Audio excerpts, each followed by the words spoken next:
khusus untuk perjanjian utang piutang atau perjanjian pembelian kendaraan bermotor yang mempunyai jaminan utang dapat melakukan eksekusi atas jaminan utang.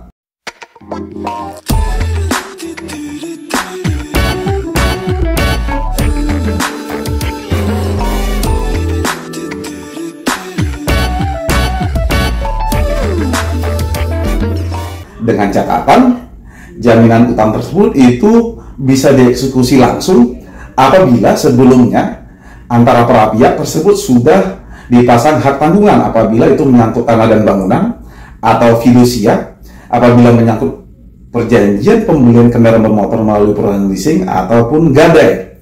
Nah, jadi jaminan utang yang diikat dengan hak tanggungan, fidusia atau gadai tersebut itu bisa dilakukan eksekusi langsung tanpa melalui pengadilan atau tanpa melalui putusan hakim dalam sebuah persidangan pengadilan. Nah, di situ juga disampaikan bahwa apabila ada jaminan utang, ada 3 hal atau 3 cara apabila kita ingin melakukan eksekusi atas jaminan utang tersebut. Pertama, eksekusi dengan cara parate eksekusi.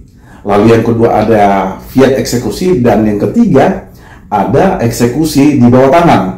Untuk eksekusi jaminan utang yang dilakukan melalui parate eksekusi, pelaksanaan eksekusinya itu dilakukan tanpa perlu melibatkan debitur ataupun konsumen. Lalu di situ juga dengan eksekusi melalui parate eksekusi tersebut itu tanpa melibatkan pengadilan atau tanpa melalui putusan hakim. Di situ juga kreditur juga berhak untuk melakukan penjualan atas jaminan utang atau benda-benda yang telah dijaminkan oleh debitur sebagai pelunasan utangnya kepada kreditur ataupun perusahaan leasing. Dengan catatan, sebagaimana telah saya sampaikan tadi, jaminan utangnya sebelumnya sudah dipasang hak tanggungan atau telah dipasang gadai ataupun fidusia termasuk hipotek. Dan biasanya dalam perjanjian utang piutang tersebut dengan memiliki jaminan utang disertai dengan pemberian surat kuasa untuk pemberian hak tanggungan, gadai, fidusia ataupun hipotek. Dengan diberikannya surat kuasa untuk pemberian hak tanggungan atau gadai atau fidusia atau hipotek tersebut, maka baik kreditur atau perusahaan pembiayaan atau leasing dalam hal itu perjanjian fidusia dapat melakukan eksekusi secara langsung atas jaminan utang sebagaimana telah diatur dalam perjanjian sebelumnya antara para pihak. Eksekusi jaminan utang berikutnya melalui fiat eksekusi.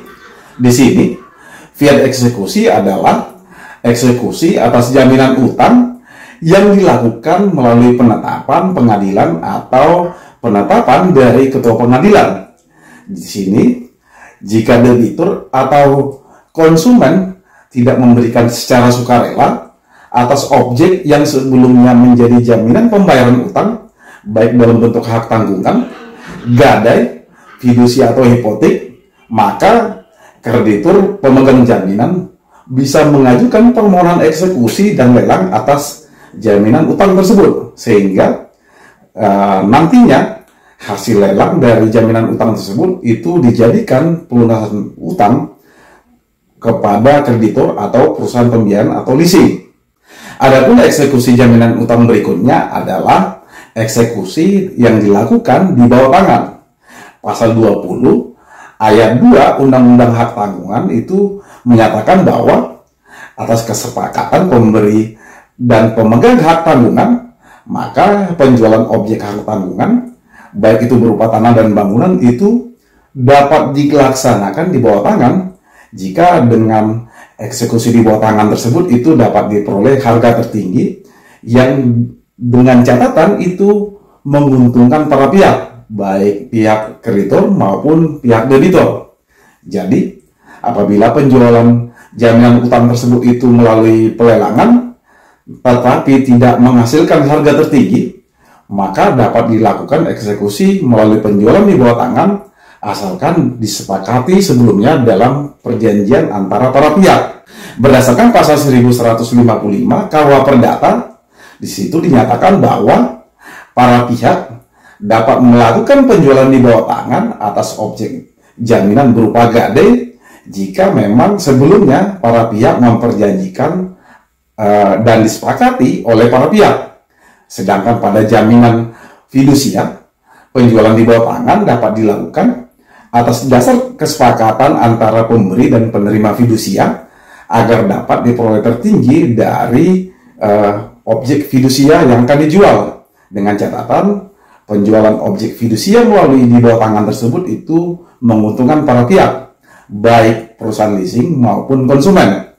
Kalau tidak diselaraskan secara sukarela, maka di sini sebagaimana telah saya sampaikan dalam video sebelumnya, pihak perusahaan pembiayaan atau perusahaan leasing dapat mengajukan permohonan untuk dapat melakukan eksekusi melalui pengadilan. Demikian dari saya. Semoga hal-hal yang saya sampaikan ini dapat bermanfaat buat teman-teman sekalian. Salam dari saya.